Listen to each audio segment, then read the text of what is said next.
Assalamualaikum warahmatullahi wabarakatuh. Halo teman-teman, selamat datang di konten digital saya. Sebelumnya, perkenalkan saya merupakan mahasiswa dari Universitas Maritim Raja Ali Haji dengan program studi Ilmu Administrasi Negara.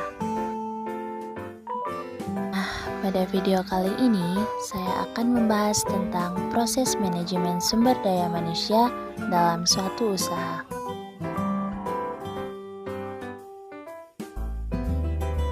Manajemen sumber daya manusia adalah sebagai kebijakan dan latihan untuk memenuhi kebutuhan karyawan atau aspek-aspek yang terdapat dalam sumber daya manusia seperti posisi manajemen, pengadaan, karyawan atau rekrutmen, penyaringan, pelatihan, kompensasi, dan penilaian prestasi kerja karyawan.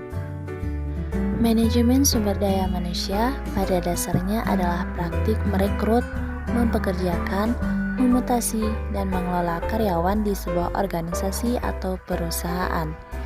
Departemen ini biasanya bertanggung jawab untuk membuat, menerapkan, dan mengawasi kebijakan yang mengatur karyawan dan hubungan perusahaan dengan karyawannya. Sasaran utama manajemen sumber daya manusia ini adalah memaksimalkan produktivitas organisasi melalui optimalisasi keefektifan karyawannya dan secara simultan meningkatkan kualitas kehidupan kerja karyawan serta memperlakukan karyawan sebagai sumber daya yang sangat bernilai bagi organisasi.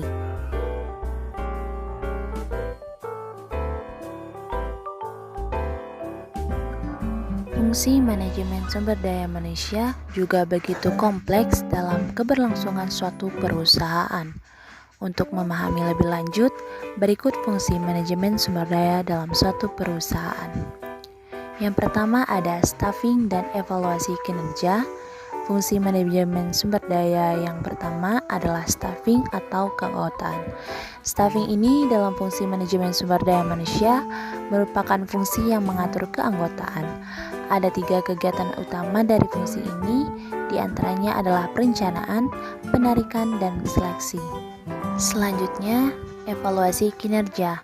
Fungsi manajemen sumber daya manusia dalam suatu perusahaan pastinya akan melaksanakan evaluasi kinerja dari sumber daya manusianya.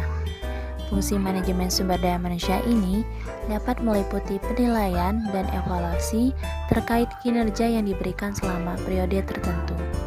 Fungsi selanjutnya yaitu kompensasi dan pelatihan kerja. Pada fungsi kompensasi manajemen sumber daya manusia, fungsi ini nantinya akan berurusan dengan kompensasi atas kinerja yang telah diberikan oleh para SDM yang juga akan berkaitan dengan kepuasan serta keuntungan yang telah diterima oleh perusahaan. Selanjutnya, ada pelatihan dan pengembangan. Guna meningkatkan kualitas sumber daya manusia, fungsi manajemen SDM yang penting adalah pelatihan dan pengembangan. Nah, Departemen SDM bertanggung jawab untuk membantu pihak manajer dalam membuat program-program pelatihan bagi tiap lapis karyawan agar menghasilkan kinerja yang lebih berkualitas. Fungsi selanjutnya juga ada employee relation, personal research, dan keselamatan kerja. Nah, fungsi ini memastikan apakah para karyawan diperlukan secara baik dan apakah ada cara yang baik dan jelas untuk mengatasi keluhan yang keluar. Sedangkan pada personal research, fungsi manajemen sumber daya manusia yang berikutnya untuk melakukan analisis terhadap masalah individu dan perusahaan serta membuat perubahan yang sesuai. Manajemen sumber daya manusia juga akan berfungsi sebagai pencari solusi dari masalah-masalah yang terjadi atau personal research. Nah, fungsi manajemen sumber daya manusia yang terakhir adalah menciptakan kesehatan dan keselamatan kerja yang baik di lingkungan perusahaan. Karena kesehatan dan keselamatan kerja akan sangat berpengaruh terhadap kredibilitas perusahaan.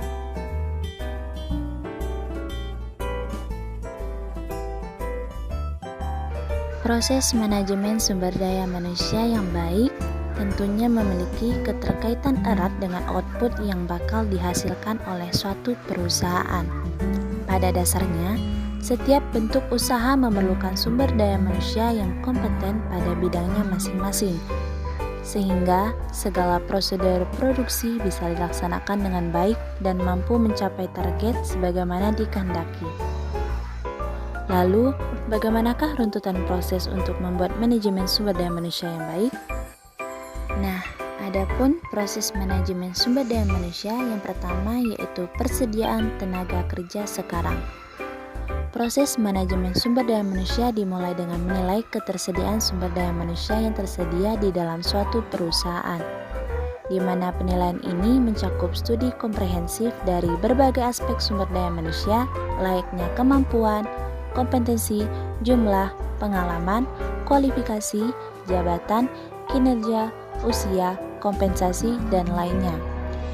Pada fase ini juga, Human Resource dapat berperan sebagai manajer tim untuk melakukan wawancara demi memahami tantangan dari sudut pandang SDM yang sedang dihadapi.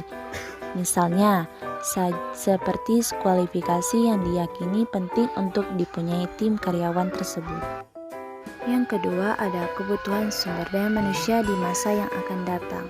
Setelah proses yang pertama tadi, analisa kebutuhan tenaga di masa depan perlu diperhitungkan secara matang.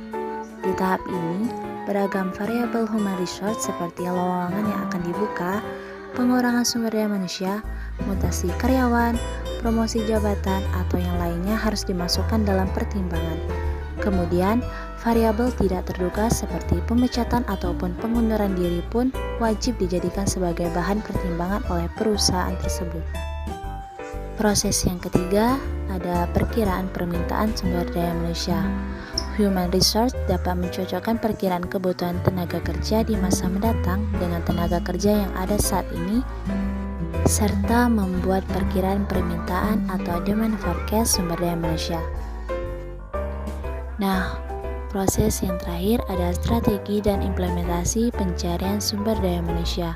Setelah mengetahui dan memahami kekurangan yang diperlukan pada evaluasi permintaan dan penawaran SDM, Human Resource bisa mulai mengembangkan strategi yang didasarkan pada perkiraan permintaan SDM yang dibuat, yang mana strategi tersebut harus mampu menjawab masalah kurangnya sumber daya manusia di perusahaan, sekaligus menawarkan opsi solusinya.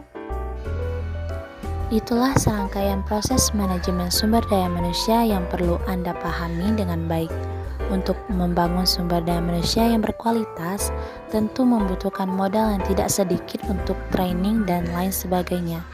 Selain itu, modal juga sangat penting untuk mengembangkan usaha pada sektor lainnya.